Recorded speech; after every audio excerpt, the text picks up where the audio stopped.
I am the Tofu Golem. Please enjoy the video. You want to get straight into split screen now. Sync both controllers to the console and sign in a second profile or use a guest. Make sure Call of Duty is fully updated because older patches sometimes disable local co-op. Once done, keep the second controller connected before the game loads so the title detects it.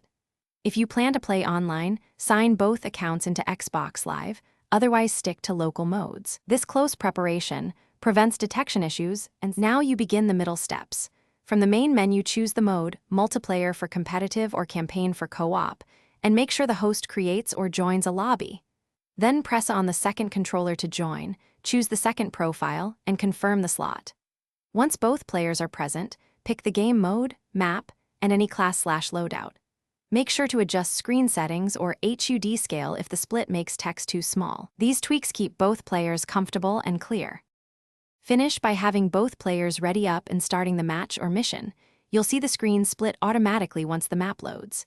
If the second controller isn't detected, power cycle the controller and console, resync the pad, and sign the player into a profile.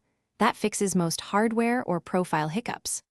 Also, make sure the specific Call of Duty mode supports local split screen. For example, some Battle Royale modes do not. If you encounter network problems, check NAT and update both game and console.